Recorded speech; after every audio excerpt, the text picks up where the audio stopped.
A firefighter working on the wildfires burning in the Superior National Forest has died. The U.S. Forest Service says a medical emergency happened this morning while that firefighter was on duty in the Ely area.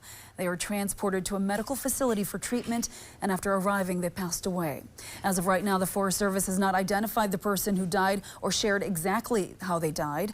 Meanwhile, there was a law enforcement procession for the firefighter today. This is a look as that procession arrived in Hermantown on Highway 53 just within the last hour. First responder vehicles were escorting the fallen firefighter out of Ely on their way to Superior.